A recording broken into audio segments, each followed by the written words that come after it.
de la política desarrollada por la actual administración de Estados Unidos, que responde más a objetivos geopolíticos que a objetivos inmediatos de naturaleza económica y comercial, nos está planteando a México, a Canadá por supuesto, una serie de nuevas demandas, nuevas exigencias, algunas de ellas que nada tienen que ver con el contenido de este tratado. El documento que les traigo básicamente está dividido en tres partes, el que les envié. Uno, me voy a referir a algunos antecedentes generales de libre comercio, de los tratados de libre comercio. Pretendo también revisar de manera muy breve en qué momento nos encontramos, para terminar con lo que a mi juicio serían las prioridades de México y las expectativas reales que deben atender el país, pero de manera particular las empresas mexicanas de exportación y en general todo el sector empresarial.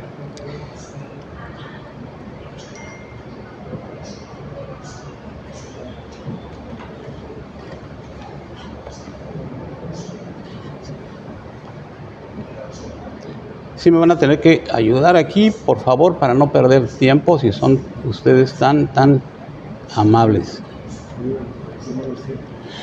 Bueno, en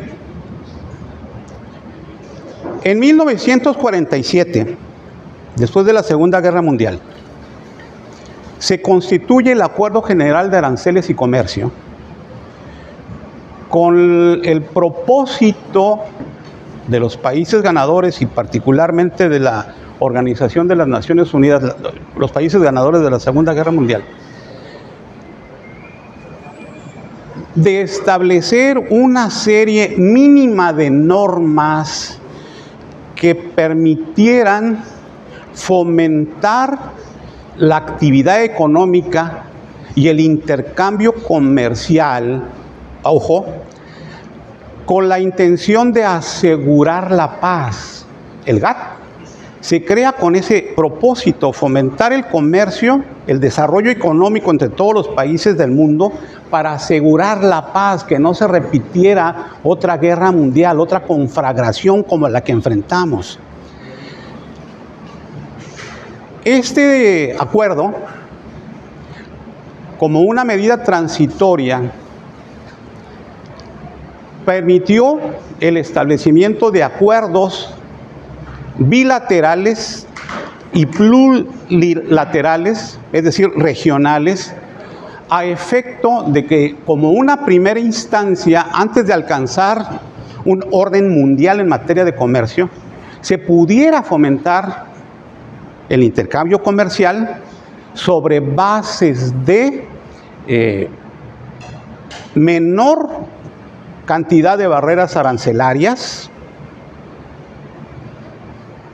trato igual a las mercancías de importación como si fueran nacionales y respetar trato preferencial de aranceles de productos generados en la región entre los países que suscribieran este acuerdo.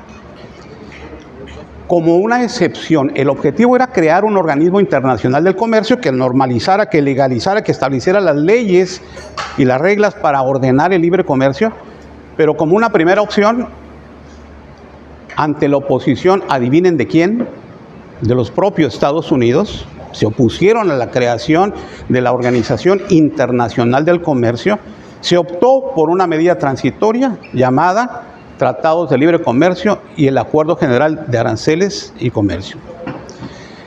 Así evolucionó esta dinámica de intercambio hasta que como resultado, vamos a tener que estar aquí ingresando, ahí está, hasta que como resultado de la presión de los países, algunos de ustedes nos vamos a acordar, como resultado de la presión de algunos de los países no alineados, estoy hablando de los 70s, principios de los 80s, en el seno del GATT se impulsó la creación de la Organización Mundial del Comercio, que como resultado de la ronda de Uruguay se previó su creación en 1995. Así aparece la Organización Mundial del Comercio otra vez con el propósito de establecer reglas generales obligatorias para todos los países parte que permitiera normalizar el intercambio comercial, abatir al mínimo los aranceles por la importación y exportación y asegurar el desarrollo. Seguía siendo esa intención. Ya estoy hablando de 1995. Recordaremos figuras jurídicas como, magnífico, los acuerdos multilaterales que pretendían eso, que todos los estados parte que constituyeran la Organización ahora Mundial del Comercio pudieran votar reglas generales para el intercambio comercial. Ahora sí, ¿la puedes? ¿No? Bueno, 1995 el GATT se transforma en Organización Mundial de Comercio con el propósito de alcanzar acuerdos multilaterales y, muy importante, establecer mecanismos de solución de controversias. En una relación internacional no se puede asumir que no va a haber diferencias entre los estados partes sobre la materia que se regula, en este caso, intercambios comerciales. Bueno, la OMC, creada en 1995, además del acuerdo multilateral, estableció mecanismos para, fíjense, para solucionar diferéndums en cuanto a las condiciones en las que se venía desarrollando el libre comercio. Asimismo, en última instancia, se buscaba crear un sistema de gobernanza global del comercio. Gobernanza global, ya no tan solo a nivel regional como lo previó el GATT a través de su apartado Tratado de Libre Comercio, sino siempre se aspiró a reglas globales, mundiales, internacionales, un orden jurídico internacional, obligatorio para todos los países. Esa era la aspiración. Adelante, por favor. Sin embargo, también hagamos uso de la memoria. En paralelo, de hecho, desde finales de la Segunda Guerra Mundial y sobre todo al final de la Guerra Fría, se desarrolló todo un proceso de conformación de bloques comerciales.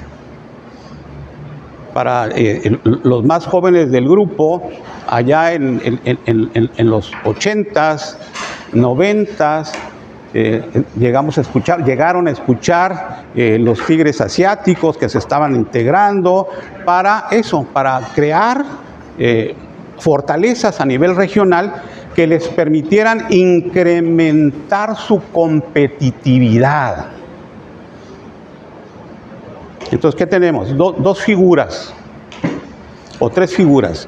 Un acuerdo global, acuerdos regionales, tratado de libre comercio, y a partir de los tratados regionales de libre comercio, conformación de bloques regionales, con el mismo propósito, minimizar barreras comerciales.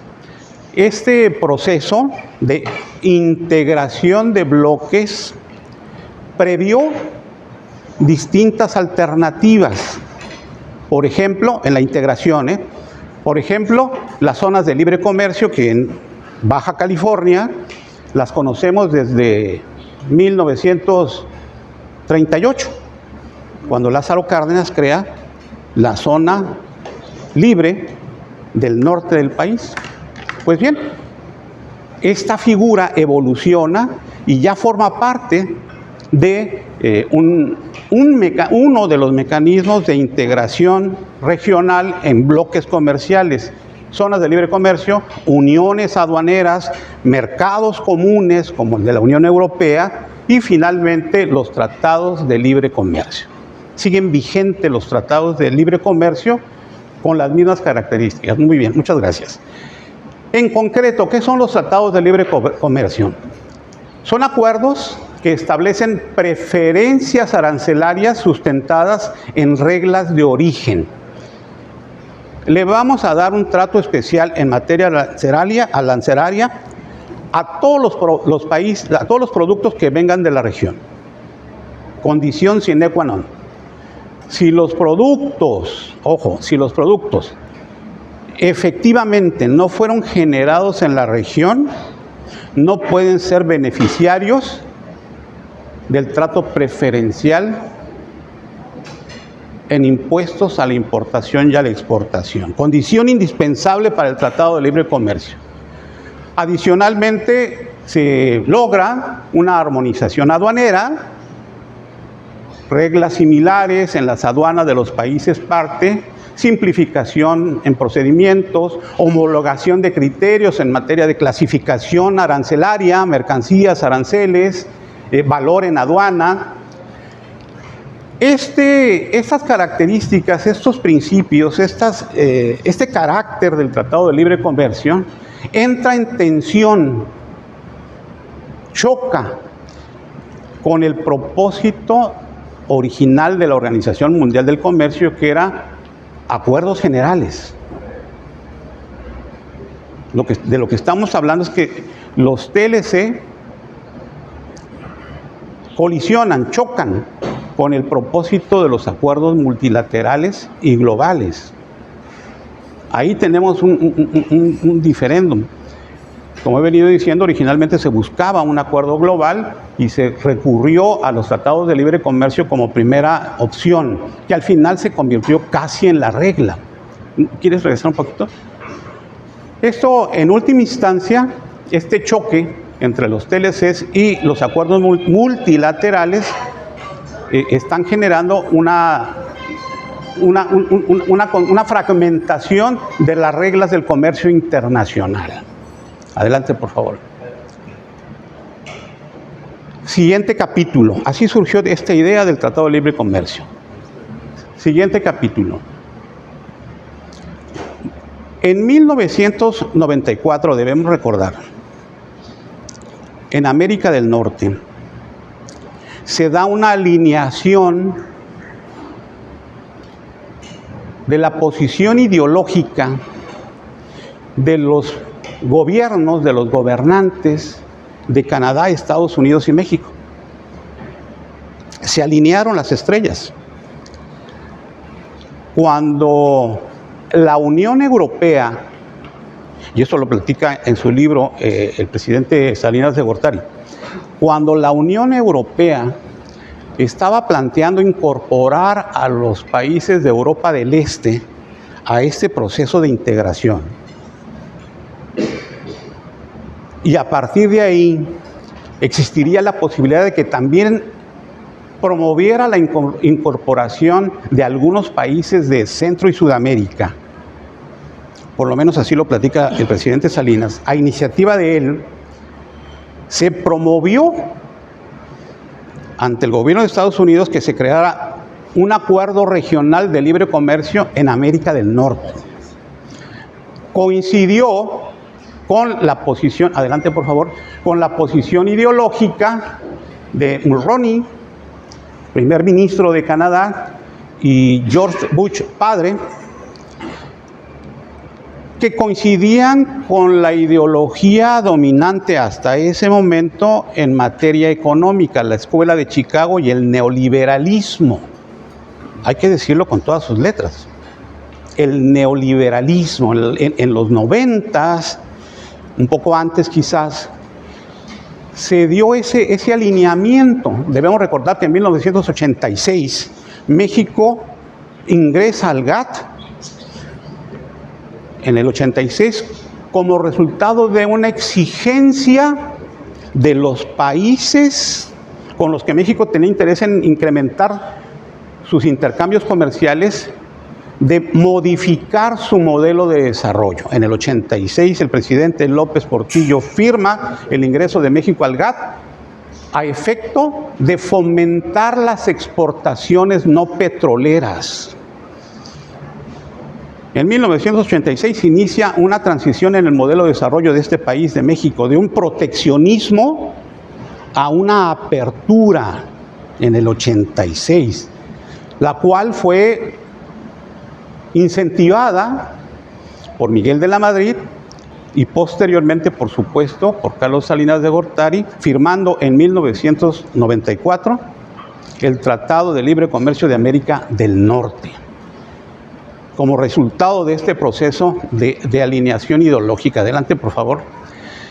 ¿En qué momento nos encontramos? Adelante. Sí, hoy, como sabemos, no necesito insistir mucho con ustedes. Ustedes son expertos en muchos de estos temas. Pues para México la importancia del Tratado de Libre Comercio, hoy TEMEC, es fundamental.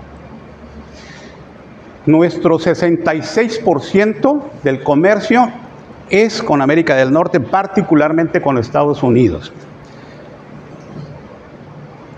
En el Tratado de Libre Comercio el intercambio es a tasa cero. A tasa cero.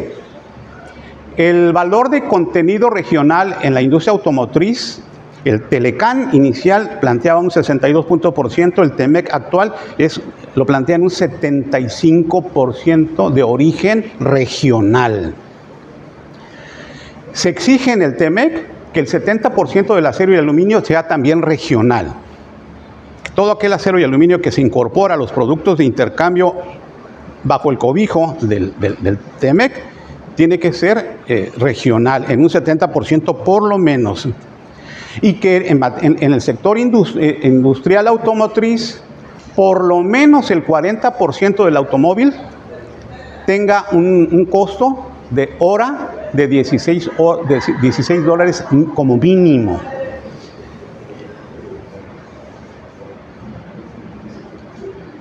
Se previó la autocertificación en el TEMEC, cosa que no tenía el Telecán. El TEMEC prevé que cada exportador se pueda autocertificar, que él acredite de buena fe que cumple con las reglas del TEMEC y por tanto con las reglas de origen. La cuestión es que, así como existe la autocertificación, se le permitió a Estados Unidos que no necesitaba contar con elementos de prueba para demandar una revisión de la integración.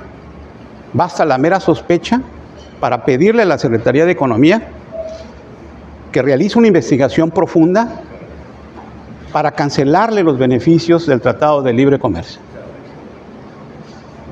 con la obligación además prevista por el TEMEC de que esta investigación, a cargo de la Secretaría de Economía y a satisfacción del sujeto afectado norteamericano, se resuelva en 30 días. Bajo esas reglas,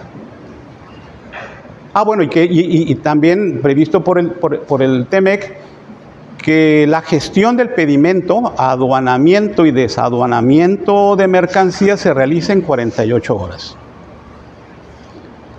De ahí todo este proceso de modernización que hemos venido observando en nuestras garitas aduaneras, con la incorporación de tecnología, mecanismos aleatorios de revisión, supresión de segunda revisión, en fin, con ese propósito, facilitar el intercambio. Adelante, por favor. Bajo estas condiciones, Bajo estas condiciones de 2020 para acá, alrededor de 200 empresas exportadoras mexicanas han sido objeto de verificación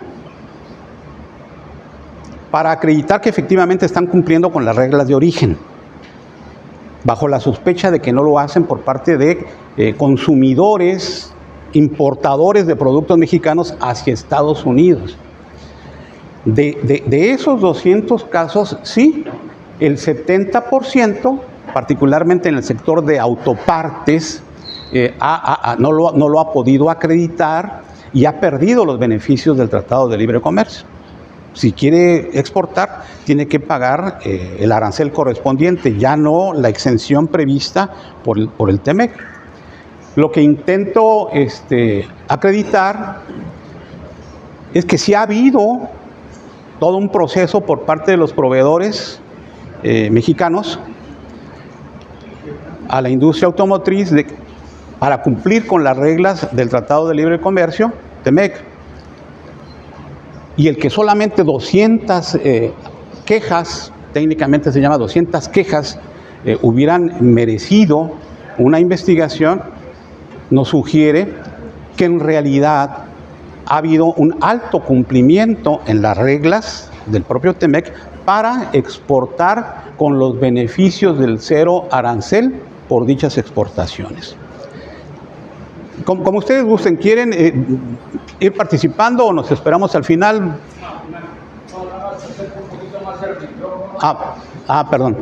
Perdón. Disculpen. Muy bien, adelante, por favor. Sí, el 1 de julio se venció el plazo para la primera revisión, en donde se esperaba que los países parte definieran su posición al respecto de dos opciones probables previstas por el propio TEMEC: o continuar por otros 16 años sin cambio alguno, o entrar a una revisión anual hasta por 10 años. México y Canadá planteó su interés en dar continuidad al TEMEC, y Estados Unidos, como se esperaba, planteó que no era su intención continuar por los 10 años previstos originalmente, sino entrar a esta revisión anual. Adelante, por favor.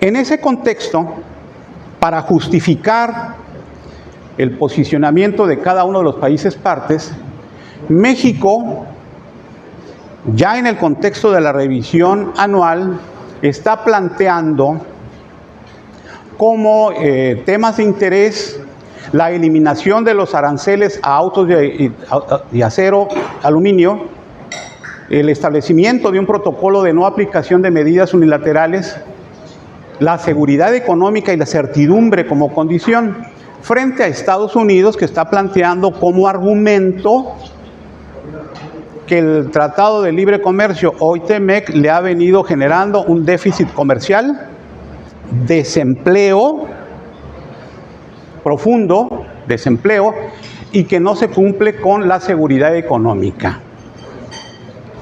Por tanto, está planteando la intención de modificar las reglas de origen, concretamente de un 75% que el actual TEMEC prevé como condición para poder recibir estos beneficios de cero arancel, estaría planteando entre un 80 y un 85%,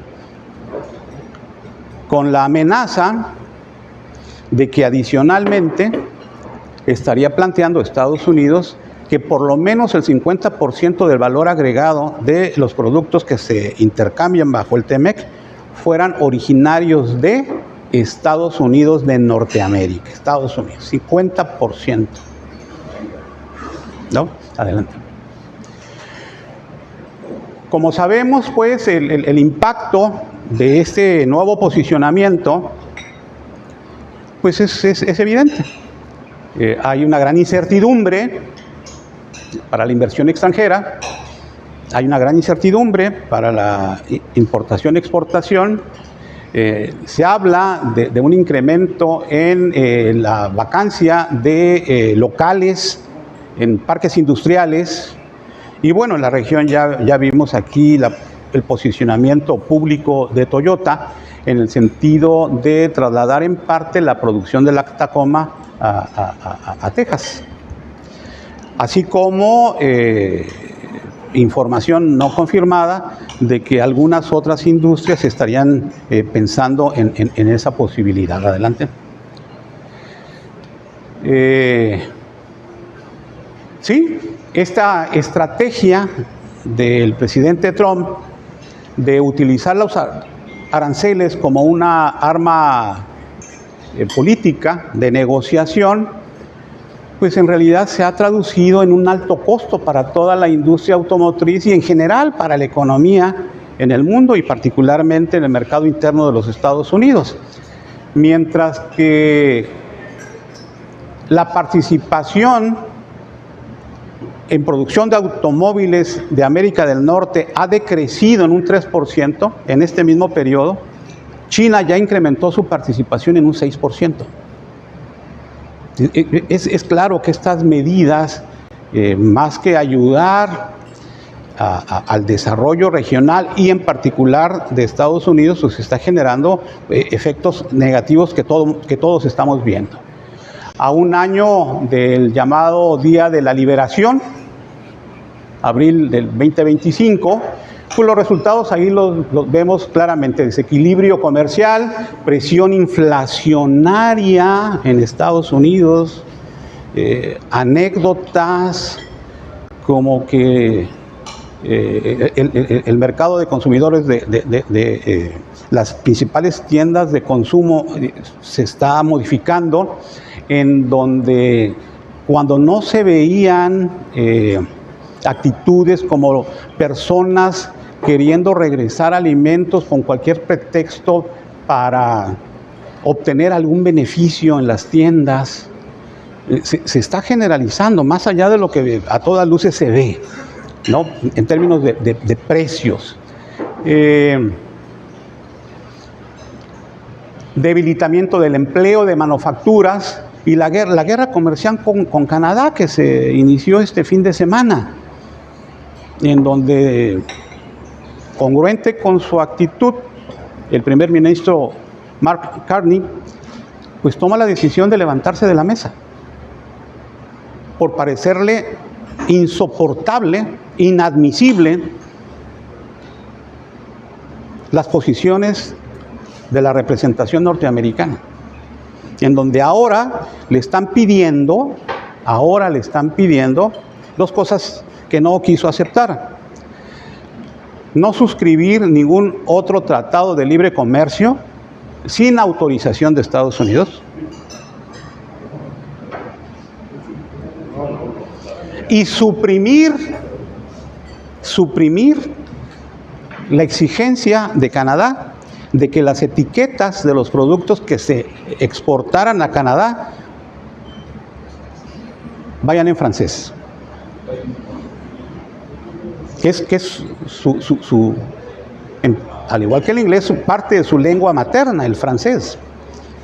Entonces, ante esas posiciones, pues congruente con el posicionamiento de Davos a principio de año, pues el primer ministro decide levantarse de la mesa. Muy bien, adelante. ¿Qué quiere el señor Trump? La verdad no sé si ustedes sepan, pero ¿qué quiere el señor Trump? ¿Quién sabe? Lo que ha declarado es que quiere reindustrializar a los Estados Unidos. Quiere que Estados Unidos regrese a principios del siglo XX, en donde la industria manufacturera fuera el motor del desarrollo norteamericano. Quiere abatir el déficit comercial y quiere, también la repatriación de capitales, pasando por alto que repatriación de capitales, reactivación de la industria automotriz y la industria en general se da solo si hay incentivos para hacerlo. Y mientras Estados Unidos, la economía norteamericana, no cuente con condiciones para hacer competitiva la atracción, la relocalización de la industria, no va a regresar. Lo que en realidad pretende el señor Trump, más que el gobierno norteamericano, el señor Trump, es establecer, imponer sus intereses nacionales y su visión en las relaciones internacionales e imponer un modelo de desarrollo que beneficie exclusivamente a la Unión Americana. Adelante. Detrás de todo este posicionamiento de Donald Trump y Great America Gate Again es el realismo ofensivo. Realismo ofensivo es una corriente filosófica, jurídica filosófica, que parte del supuesto de que en realidad el derecho no existe, las normas no existen. Lo que existe en realidad y en última instancia es la ley del más fuerte. Ante cualquier controversia, dice el realismo ofensivo, siempre gana el más fuerte, militar o económicamente más fuerte. Entonces dice, si al final me pueden ganar a través de la fuerza, yo me adelanto. Eso está haciendo en Cuba, eso hizo en Venezuela, eso está haciendo en Irán, eso está haciendo en Groenlandia, eso pretende hacer con nuestro país. Bajo el pretexto de que el derecho no existe, la norma no existe y me van a afectar, yo me adelanto e intervengo. Realismo ofensivo. Adelante.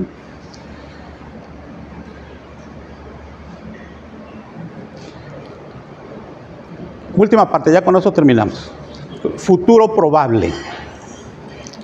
En realidad, este nuevo posicionamiento en la revisión del Tratado de Libre Comercio de Estados Unidos, México y Canadá, está planteando al país una revisión profunda, le está planteando al país la necesidad de realizar una revisión profunda de su modelo de desarrollo.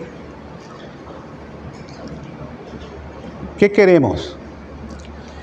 ¿Seguir siendo maquilador de Estados Unidos? ¿O queremos ser una potencia industrial de América del Norte, que no es lo mismo? Sin lugar a dudas, adelante. Hay distintas interpretaciones. El secretario Ebrard afirma que la alternativa para nuestro país es aprovechar la cercanía y los bajos costos para que México para que exportar desde México resulte más barato. No es invención, lo ha dicho, ahí está la fuente. Adelante, por favor.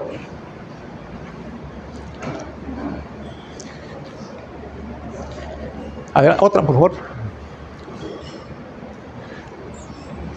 El Tratado de Libre Comercio nos ha traído una serie de beneficios a lo largo de 30 años que tendríamos que reconocer. Por supuesto, capacidad exportadora, cierta diversificación, inversión en cadenas productivas, modernización institucional, regulatoria, ciertos avances en materia industrial y energética, mejoras laborales. No debemos olvidar que estos incrementos al salario mínimo se han dado como resultado de esta obligación del TEMEC, antes del Telecán, de evitar ventajas desleales por parte de México por basar su producción en salarios inferiores a los del mercado. Entonces, de alguna manera, estos más de 30 años, 32 años para ser exactos, de Tratado de Libre Comercio, nos han traído algunos beneficios, como es, por supuesto, incrementos en materia salarial. Y, por supuesto, exportación y desarrollo, lo que hemos vivido. Y experiencia en la negociación. México es uno de los países que más tratados de libre comercio tiene. También debemos de reconocerlo. Adelante. Sin embargo, debemos reconocer que si bien es cierto que se ha aumentado la capacidad exportadora y aumentó la inversión extranjera directa como resultado de este proceso, resulta ser, con base en datos del Banco Mundial, se afirma que si bien se incrementó la inversión extranjera directa, esta inversión extranjera directa, particularmente norteamericana, en mayor proporción ha sido vertical. Es decir, proveeduría, toda la línea de proveeduría para sus propias industrias, con muy baja derrama en desarrollo tecnológico local. Datos del Banco Mundial. Adelante.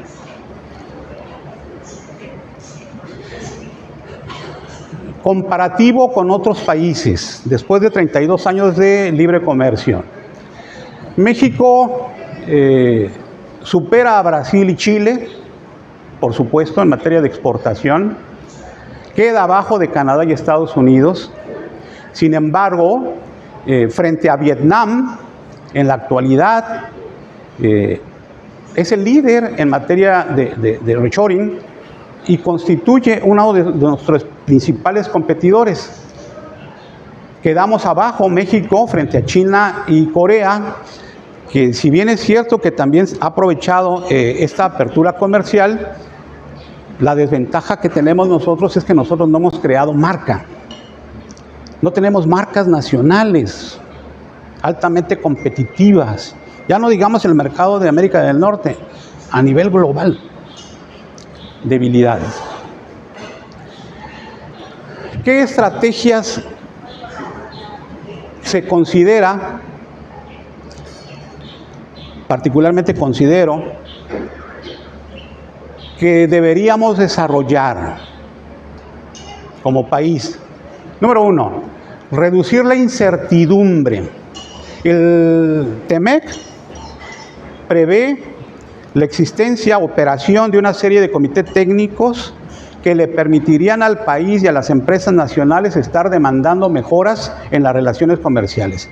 Estos comités técnicos no se han reunido, no están funcionando. 2. Sí, endurecer la postura. México necesita endurecer la postura. Hasta el momento se ha desarrollado una estrategia denominada complaciente que aparentemente ha dado resultados, aparentemente. Si bien es cierto que no se ha endurecido aún más por parte de Estados Unidos, la realidad es que todavía no hay acuerdos. Sigue vigente el impuesto del 25% a acero y aluminio, que es ilegal, está fuera del Tratado de Libre Comercio, sigue vigente. Estamos en expectativa de cuáles van a ser las reglas de origen que van a tratar de establecer la negociación. Y necesitamos, por supuesto, fortalecer la resiliencia en cadenas de suministro. Más adelante me voy a referir a ellas. Es decir, necesitamos generar una gobernanza de los procesos de exportación. Adelante, por favor. México, como parte de su estrategia, no tan solo no esperar al endurecimiento de la posición norteamericana, necesitamos diversificarnos. ¿Desde cuándo estamos hablando de la necesidad de diversificarnos? Desde los 70s. Todos aquellos viajes de Echeverría a Asia, a Europa del Este, tenían como propósito la diversificación. Es hora, desde los 70, es hora que nuestro comercio exterior sigue dependiendo de América del Norte. Adelante. Sí, necesitamos resolver cuellos de botella. Todos sabemos que hay rezago en generación de electricidad. Hacen falta certificaciones para los proveedores, exportadores, y sigue habiendo sobreregulación aduanera y lentitud en la gestión de pedimentos. Adelante. Lo más importante, la semana pasada, un ex asesor del señor Trump, Peter Navarro, publicó un informe denominado El caballo de Troya, o el gran desfalco del transbordo,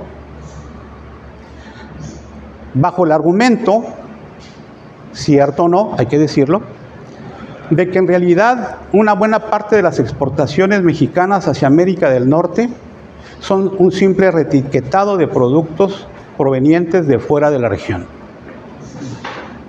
Es un informe técnico, está publicado por la Casa Blanca. En mi opinión, no tiene información dura que permita acreditar la existencia de alguna infracción, mucho menos de algún delito.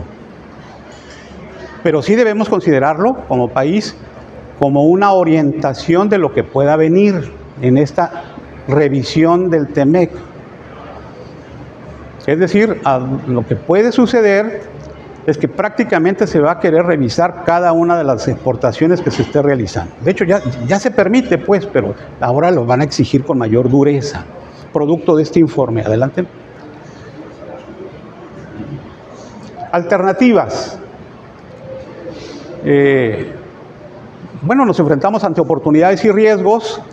La mala noticia es que es de esperarse un mayor endurecimiento en la posición, mayores exigencias.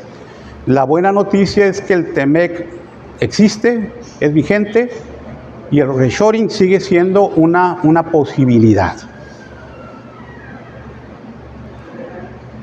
Esta idea de relocalizar, reacercar a los mercados norteamericanos aquellas etapas productivas que habían salido de Estados Unidos buscando economías de escala, particularmente bajos salarios, y acercarlas, por ejemplo, a México, es una verdadera oportunidad que, si la industria nacional y particularmente las pymes saben aprovechar, se puede convertir en una gran oportunidad, un gran potencial exportador, no tan solo para las grandes exportadoras, sino también para las pequeñas y medianas empresas. Si les parece, con esto concluimos en la presentación que les envié, si quieres darle, por favor.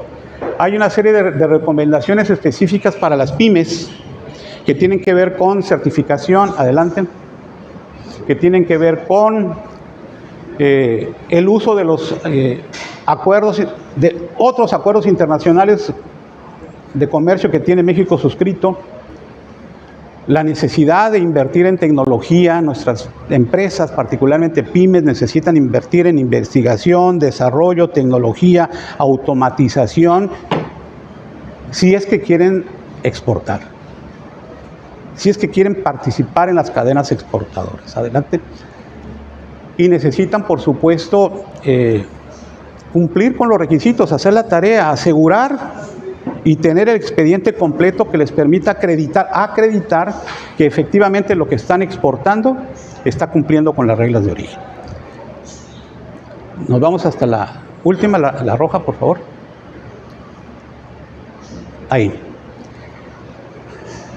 Personalmente estoy convencido de que nuestro país tiene la gran oportunidad de mantener una alta competitividad, no por bajos salarios y no solamente por la cercanía territorial, sino que en México, lo sabemos, hay gente talentosa, innovadora, y a lo que debemos aspirar es a convertir a nuestros proveedores en aliados de las cadenas exportadoras insustituibles. Lo podemos realizar, ya lo hemos hecho, el país ya lo ha hecho, nuestras empresas lo han hecho. El tema es que tenemos que hacer la tarea. Muchas gracias.